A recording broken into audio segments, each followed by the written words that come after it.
दिग्विजय सिंह पर विधायक रामेश्वर शर्मा ने साधा निशाना, कहा रामधुन में योजनाबद्ध तरीके से शामिल नहीं हुए दिग्विजय, अगर शामिल होते तो दूसरी धुन हो जाती नाराज।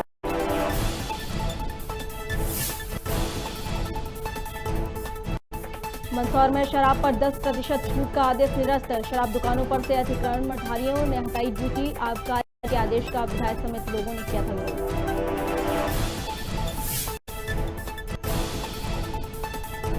नरसिंहगढ़ के सहकारिता बैंक में लाखों रुपए का गबन, बैंक मैनेजर और कैशियर को पुलिस ने किया हिरासत में, हो सकते हैं कई और खुलासे।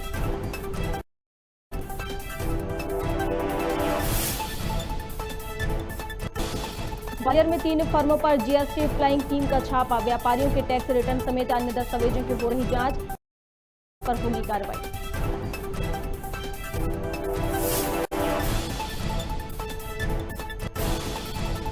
और खाद की किल्लत से परेशान किसानों ने किया चक्का जाम, कई दिनों से किसान कर रहे थे खाद की मांग, प्रशासन की समझाइश पर खोला चक्का जाम।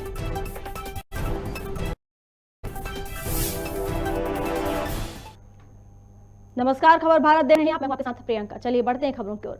पूर्व मुख्यमंत्री दिग्विजय सिंह बीजेपी विधायक रामेश्वर शर्मा के घर रामधुन में शामिल होने वाले थे, लेकिन पुलिस प्रशासन बैरिकेड्स लगाकर उन्होंने रास्ते बंद कर दिए, जिसके कारण वे वहां नहीं पहुंच पाए।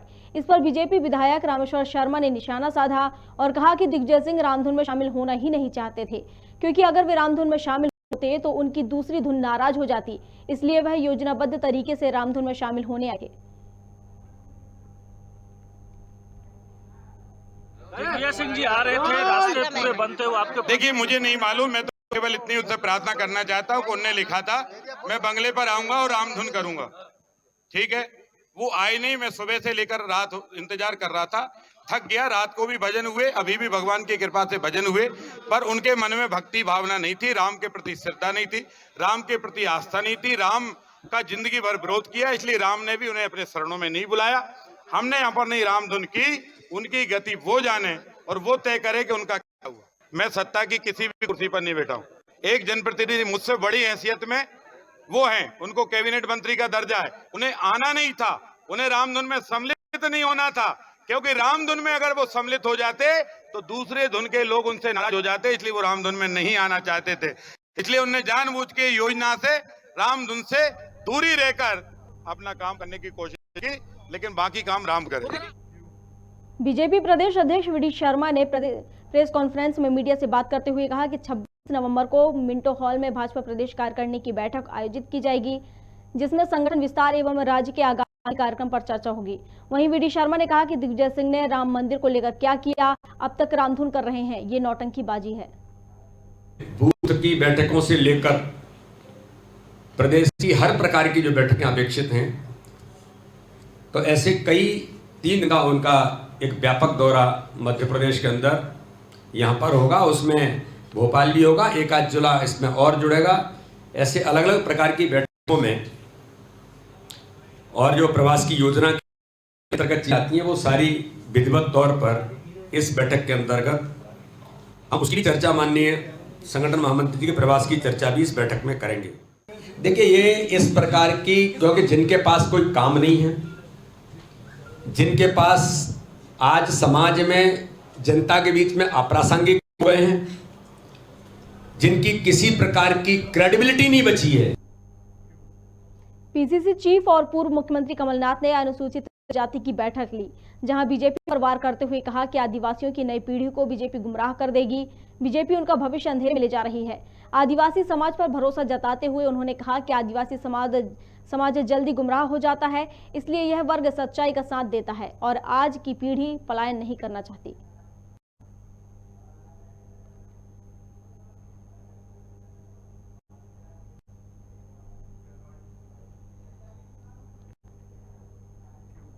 मंदसौर आबकारी विभाग ने कोरोना के दोनों डोज लगने के लिए व्यक्तियों को शराब में 10% छूट देने के आदेश कल जारी किए थे, जिसका विरोध होने के बाद आदेश को वापस लिया गया है। वहीं मंदसौर डीएम का कहना है कि सेकंड डोज लगाने के लिए प्रेरित करने को लेकर शराब ठेकेदारों के पहल पर सिर्फ अधिकारियों की ड्यूटी लगाई गई थी, इस आदेश को वापस लिया गया है। वहीं आबकारी अधिकारी अनिल संचान का कहना है कि चुनिंदा शराब दुकानों पर प्रयोग के बतौर अधिकारियों की ड्यूटी लगाई गई थी, जिसे निरस्त किया गया है।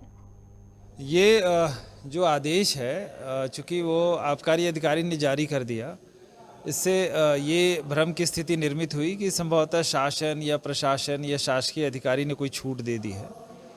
किसी भी आबकारी या शराब के व्यवसाय में छूट जो है शासन स्तर पे अगर निर्णय होता है तो पूरे प्रदेश में लागू होता है।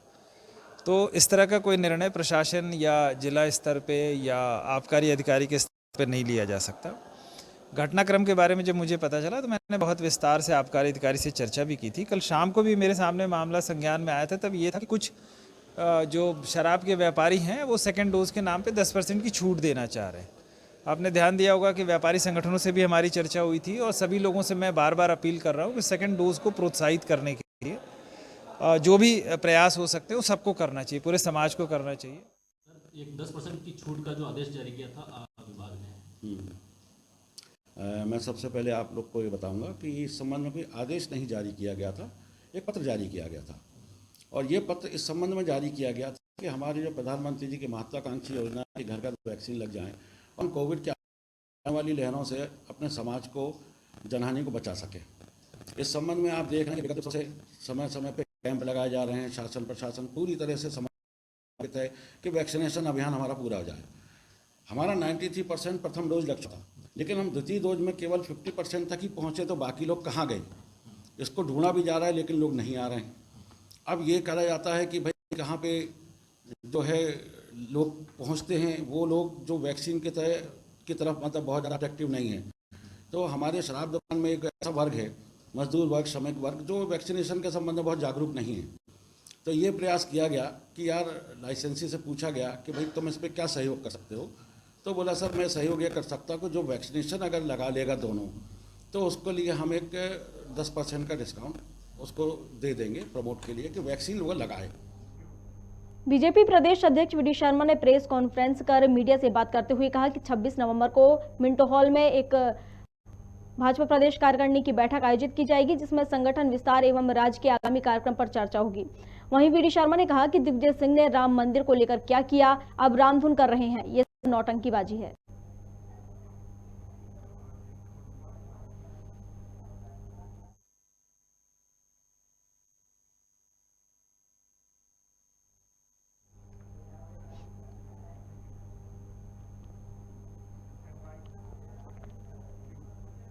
शिवपुरी जिले के ग्राम कसेरा में केंद्रीय नागरिक उड्डयन मंत्री ज्योतिरादित्य सिंधिया, पूर्व जनपद अध्यक्ष गेंदा रानी प्रहलाद सिंह यादव के पुत्र की शादी समारोह में आशीर्वाद देने पहुंचे।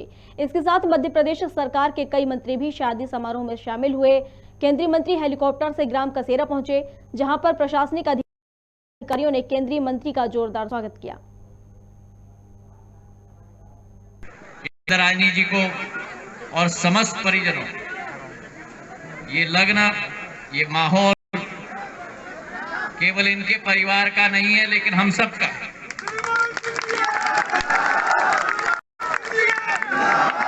और ये संभव ही नहीं हो सकता कि मेरे क्षेत्र का एक हर्ष और उल्लास का माहौल हो और मैं उपस्थित न रहूं। सीधे दिल्ली से यहाँ पहुंचा हूं आपके समक्ष रहने के लिए, और ये भी आपको विश्वास दिलाता हूं कि निकट भविष्य में, आज तो एक पारिवारिक कार्यक्रम में आया हूं, निकट भविष्य में मेरे क्षेत्र का भी एक पारिवारिक कार्यक्रम में मैं। सहकारिता बैंक शाखा राजगढ़ में 15 लाख रुपए से अधिक का गबन किया गया है, जिसका खुलासा हुआ है। मामले में पुलिस ने 2 लोगों को हिरासत में ले लिया है। कलेक्टर हर्ष दीक्षित ने इस बड़ी कार्रवाई को अंजाम दिया है।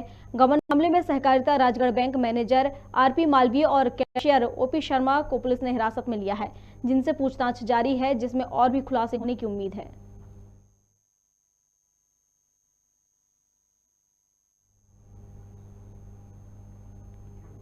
शिवपुरी जिले के बदरवास तहसील से सरकारों के दावों की पोल खोलती तस्वीर सामने आई है। सरकार ने प्रदेश में खाद की कमी का पूरी तरह से इनकार किया है, लेकिन जमीनी हकीकत ये है कि किसान लगातार खाद की किल्लत से परेशान हैं। शिवपुरी जिले में आक्रोशित किसानों ने खाद वितरण व्यवस्था ठीक नहीं होने के कारण NH3 पर चक्का जाम लगाकर प्रदर्शन किया है। DAP खाद के बाद अब किसानों को यूरिया खाद की कमी का सामना करना पड़ रहा है। किसानों ने खाद वितरण समिति सहित जिम्मेदारों पर कालाबाजारी करने के आरोप लगाए हैं, जहां फिलहाल प्रशासन ने समझाइश देकर किसानों को वहां से हटा दिया है। किसानों के यहाँ कोई सुनने वाला नहीं, प्रशासन अपनी मनमानी पर है। आपको पता चलता है गाड़ी आई गोदाम से कहाँ चला जाता है ये पता नहीं चलता। आज भी कुशवा बाबू 200 रुपए लेकर जो टोकन की रसीद है 200 रुपए लेकर तुम्हें 200 रुपए जिस लोग के पहुंच जाते हैं उसके लिए टोकन बन के भाई पहुंच रहा है। चक्का जाम करने वाले जहाँ तक मेरे को समझ में आया कि किसान लोग नहीं थे, क्योंकि हम लोगों ने उनसे निवेदन किया कि भाई आपका जिसको भी हाथ चाहिए चले हमारे साथ, अब लाइन लग गई है तो उसमें लग जाए। तो फिर वो लोग बड़ी मुश्किल में उसके बाद हटे हैं। ये बात सही है कि चक्का जाम होने के कारण थोड़ा परेशानी है, तो इसके समान वैधानिक कार्रवाई कर रहे हैं सर। लोगों ने और इस समस्या सर कम से कम 5 घंटे लोग परेशान हुए, और जो आप बता रहे हैं कि वो किसान नहीं थे, लोग राजनीति करने आए थे, सर उन पर क्या कार्रवाई की जाएगी? अगर जो भी कानूनी कार्रवाई पूरी करेंगे। सिंगरौली जिले के भाजपा मंडल तियारा के ग्राम पंचायत क्षेत्र करोटी में बीज वितरण कार्यक्रम संपन्न हुआ, जिसमें सिंगरौली विधायक राम लल्लू वैश्य उपस्थित रहे।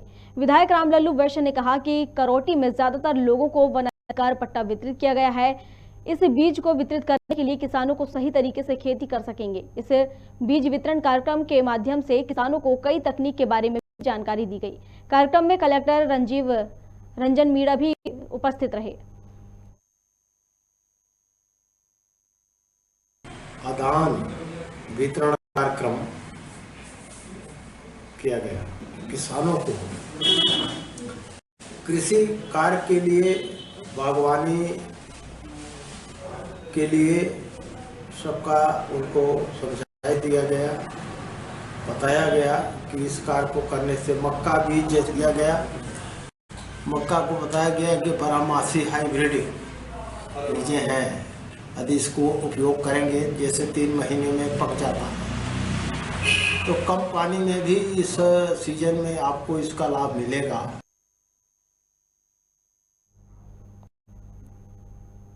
अशोकनगर जिला मुख्यालय पर ग्वालियर जीएसटी फ्लाइंग टीम ने दस्तक दी है, जहां जीएसटी टीम को टैक्स और जीएसटी में गड़बड़ी की आशंका मिली थी। टीम ने 3 व्यापारिक प्रतिष्ठानों पर छापामार कार्रवाई की है। साथ ही व्यापारियों के टैक्स रिटर्न, टैक्स जमा और स्टॉक सहित अन्य दस्तावेजों की गहनता से जांच की जा रही है। वहीं अधिकारियों ने कहा कि कार्रवाई लंबी चलेगी और गड़बड़ी पाए जाने पर पेनाल्टी सहित टैक्स वसूला जाएगा।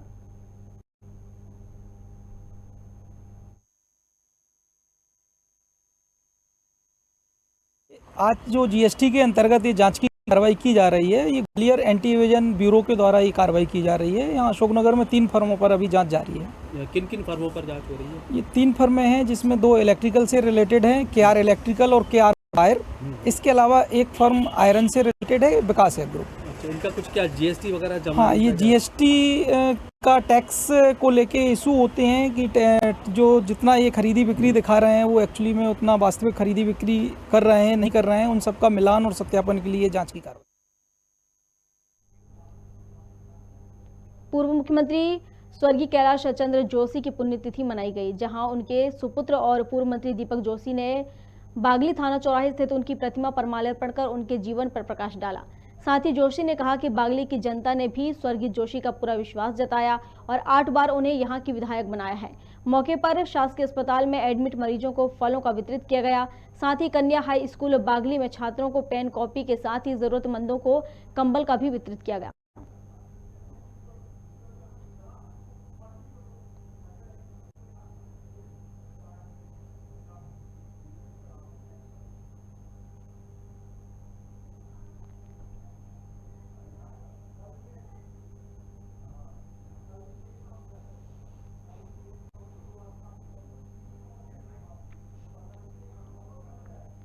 कुरवाई में आज राजीव गांधी जन शिक्षा केंद्र ने जनपद भवन में दिव्यांग बच्चों के चिकित्सा परीक्षण शिविर का आयोजन किया, जिसमें विदिशा और जबलपुर से आई हुई मेडिकल टीम द्वारा 100 से अधिक दिव्यांग बच्चों का परीक्षण कर प्रमाण पत्र बनाए गए। वहीं राजीव गांधी जन शिक्षा केंद्र की ओर से शिविर में आए हुए दिव्यांग बच्चों को आने जाने का किराया एवं खाने के पैकेट्स भी दिए गए। शिविर है जिसमें मेडिकल बोर्ड से डॉक्टर्स बैठे हैं। मैं मेंटल हेल्थ की असेसमेंट करती हूँ। इसी तरीके के सभी जो विकलांगता है, सभी विकलांग बच्चों के लिए यहाँ पर सर्टिफिकेट बन रहा है। मेनली बच्चों के लिए है ये, और उनको उपकरण दिया जा रहा है। जैसे जो बच्चे किसी चीज़ में उनको सहायक उपकरण की जरूरत होती है, जिससे वो सामान्य जीवन में आयोजन हो सके, उनका रिहेबिलिटेशन हो सके। तो उन बच्चों का जिनको जो उपकरण लगने की अभी ज़रूरत है वो उनको चिन्हित किया जा रहा है। ये 1-2 महीने बाद उनको जो भी सामान आ जाएगा उनको वितरित किया जाएगा। सिंगरौली जिले के सराय थाना क्षेत्र के ग्राम पोढ़ी में एक अजीबोगरीब प्रेम प्रसंग का मामला सामने आया, जहां अपनी ही प्रेमिका के साथ हो रही शादी के डर से प्रेमी घर से भाग गया, जिसकी शिकायत प्रेमिका ने सराय थाना में की। वहीं जब लड़का बीते दिनों अपने घर वापस आया तो सराय थाना की एएसआई पुष्पा गिरी ने दोनों प्रेमी पक्षों के परिवार को समझाकर मंदिर में शादी करवाई। एक लड़की है प्रीति सिंह, जिसने कुछ दिन पहले मेरे पास आवेदन दिया था। वहीं का एक लड़का है प्रदीप सिंह, जो दोनों एक दूसरे को प्रेम करते थे। शायद उनके घर वाले राजी नहीं थे शादी ब्याह के लिए, लड़का पहले नहीं आ रहा था। उनके माता पिता है लड़के के, लड़की के, फिर लड़का भी आया, समझाया गया मेरे द्वारा। दोनों आपस में फिर राजी हुए। मंदिर परिसर में जो थाना परिसर में मंदिर है उसमें दोनों पक्ष उपस्थित होकर शादी किए। मैं एक लड़का से प्यार करती, लेकिन उनके घर वालों मेरी शादी के नहीं राजी हो रही थी, इसलिए मैंने यहाँ पर कंप्लेन की और मेरी शादी हो गई। मेरी शादी से खुश हूँ। उमरिया जिले के ग्राम अंतरिया में बनने वाले अंतरिया बांध परियोजना को प्रारंभ करने के लिए फिर से एक बार जिला प्रशासन एक्टिव मोड में दिख रहा है। वहीं सुबह से ही मौके पर सैकड़ों की तादाद में पुलिस बल, जल संसाधन विभाग सहित कई जिम्मेदार विभाग मौके पर पहुंच गए। आपको बता दें कि चयनित स्थल पर प्रशासन भारी भरकम बांध परियोजना का प्रारंभ कर कई गांवों को सिंचित क्षेत्र बनाना चाह रहे थे। वहीं गांव के कुछ चिन्हित ग्रामीण विरोध कर रहे थे, जिसके बाद पुलिस ने उन पर कार्रवाई की है।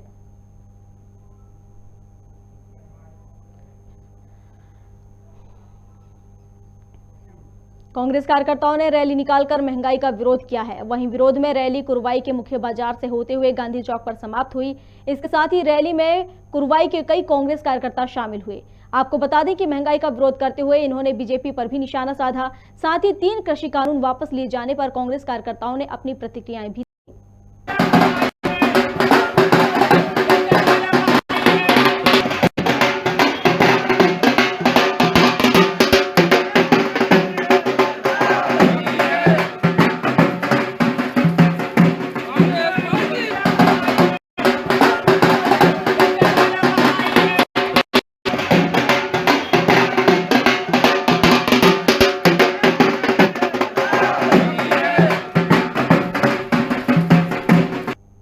गृहमंत्री नरोत्तम मिश्रा ने कोरोना के बढ़ते हालात को देखते हुए चिंता जताई है। साथ ही बताया कि कोरोना के पिछले 24 घंटे में 22 नए केस सामने आए हैं, 8 लोग ठीक हुए हैं, वहीं एक्टिव केस 104 बचे हैं। इसके साथ ही रामेश्वर शर्मा के निवास पर दिग्विजय सिंह के जाने पर कहा कि अच्छा है, अब चाचा जान रामधुन करेंगे। प्रसादी खाने के लिए मना करते थे, ऐसा नहीं कि दिल्ली में मैडम सोनिया गांधी फतवा जारी कर दें। आपको बता दें बीजेपी बैठक को लेकर बयान दिया है कि बीजेपी संगठन बेस पार्टी है, बैठक होती रहती है, पहले वर्चुअल होती थी, इस बार एक्चुअल हो रही है।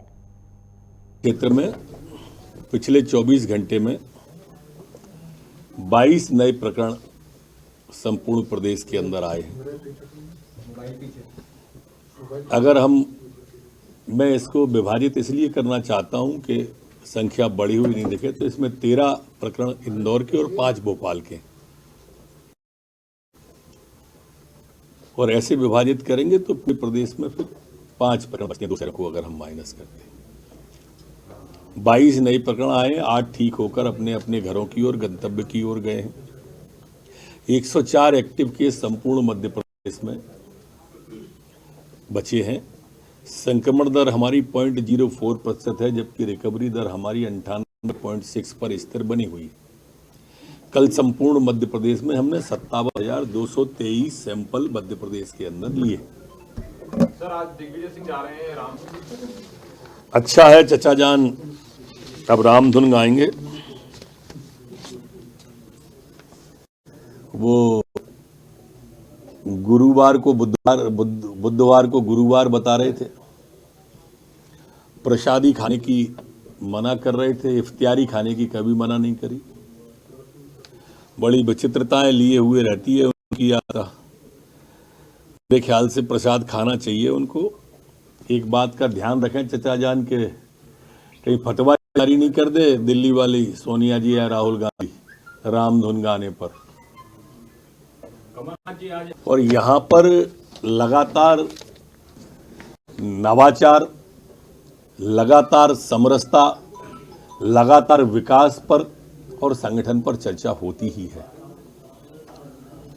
ऐसा नहीं है कि इसी महीने हो रही है, हर महीने होती है। प्रकार अलग अलग होते थे, अभी तक वर्चुअल थी, अब एक्चुअल है। अनूपपुर के SECL के जमुना कोतमा क्षेत्र में ई श्रम जागरूकता शिविर का आयोजन चल रहा है, जिसमें क्षेत्रीय श्रम आयुक्त सुनील कुमार पहुंचे और ई पंजीयन के फायदे बताते हुए सभी पात्र व्यक्तियों से पंजीयन कराने को कहा। जहां उप मुख्य केंद्रीय श्रम आयुक्त जबलपुर सहित अन्य अधिकारी शामिल हुए। शिविर में छोटे मोटे व्यापारी और मजदूर वर्ग के काफी संख्या में पहुंचकर उन्होंने ई पेंशन कार्ड बनवाए। सुप्रीम कोर्ट द्वारा जब सरकार से पूछा गया कि असंगठित क्षेत्र के कितने मजदूर आपके देश भर में है, तो सरकार संख्या बताने में असमर्थ रही। सुप्रीम कोर्ट के सामने बताया लगभग 38 करोड़ लोग असंगठित क्षेत्र के मजदूर हैं। तो सुप्रीम कोर्ट ने एक आदेश जारी किया भारत सरकार को कि आप एक पोर्टल का आयोजित कीजिए और सभी श्रमिकों का पंजीकरण कीजिए, जिससे कि उनके नाम पते उपलब्ध हो सके और कभी इस तरह की आपदा आने पर उनको एक डाटाबेस तैयार हो, जैसे कि उनको सरकार द्वारा जारी की जा रही स्कीमों का फायदा तुरंत मिल सके। इस स्कीम में रजिस्ट्रेशन कराने के लिए आपको मोबाइल नंबर, आधार कार्ड और बैंक पासबुक की जरूरत है। सिर्फ जो हमारे CSI के भाई यहाँ मौजूद हैं, उनका भी मैं स्वागत करता हूँ। इन्हीं के माध्यम से आप रजिस्ट्रेशन करेंगे, निःशुल्क रजिस्ट्रेशन करेंगे। इसके लिए आपको कोई पैसा देना नहीं होगा और जब रजिस्ट्रेशन करेंगे तो एक कार्ड उसमें से निकलेगा, आधार कार्ड जैसा, जिसको आप अपने पास रखिए। ये हमेशा के लिए आपका रजिस्ट्रेशन हो जाएगा। आप देश के किसी भी कोने में रहेंगे, इस कार्ड के माध्यम से जो इसमें अकाउंट नंबर लिखा है, सरकारी योजनाओं का आपको फायदा मिलेगा। भविष्य में और भी सरकार की योजनाएं आती रहेंगी, तो अगर कोई योजना इस तरह की आती है उसका फायदा मिलेगा। इसका सबसे बड़ा फायदा ये है कि रजिस्ट्रेशन कराते ही आप लोग को 2 लाख रुपए का बीमा हो गया और रजिस्ट्रेशन कराने के लिए वो सभी लोग पात्र हैं जिनका EFI नहीं करता, जो PF का पेमेंट नहीं करते या जो इनकम टैक्स नहीं देते। ये मजदूर, ड्राइवर, रिक्शा वाले, ऑटो वाले, सब्जी वाले, कोई भी रजिस्ट्रेशन करा सकता है। आप लोगों से अनुरोध है कि आप लोग अपना रजिस्ट्रेशन करा लिए हैं, अपने रिश्तेदारों का, अपने भाई बहनों का, माता पिता का, पत्नी का, सब पर रजिस्ट्रेशन कराएं। चंदेरी थाना अंतर्गत ग्राम हंसारी में बदमाश ने घर में घुसकर एक 45 वर्षीय महिला के ऊपर प्राणघातक हमला कर दिया, जिससे महिला के सिर, गर्दन और हाथ में चोटें आई हैं। वहीं दूसरी ओर युवक ने खुद को गोली मारकर अपने आप को मौत के हवाले कर दिया। मामले की सूचना पर पहुंची पुलिस ने कुल्हाड़ी, बंदूक सहित अन्य सामग्री जब्त की है। मामला इस प्रकार है कि आज ऐसी सूचना प्राप्त हुई कि हंसारी गांव में एक महिला जो कि बहुत ज़्यादा इंजर्ड है और एक व्यक्ति ने उसको इंजर्ड करके और खुद को गोली मार दी। मौके पर जाकर जब देखा तो जो इंजर्ड महिला है उसकी बेटी की तरफ से अपराध पंजीबद्ध कर लिया है 307 का, और प्रथम दृष्टया ऐसा महसूस होता है कि उस व्यक्ति ने उस महिला को इंजर्ड करके और खुद को गोली मार ली है, सुसाइड है। तो उस तरीके से प्रकरण दोनों पंजीबद्ध कर लिए हैं, जांच में ले लिया है, जांच। रतलाम के नामली थाना क्षेत्र में कृषि उपज मंडी में उपज से भरी ट्राली के नंबर को लेकर किसान आपस में भिड़ गए। घटना बीती रात की है, जहां 2 किसानों ने नंबर को लेकर मारपीट की। वहीं अन्य किसान वीडियो बनाते रहे। जब ये वीडियो सोशल मीडिया पर वायरल हुआ तो काफी तेजी से ये वायरल हो रहा है।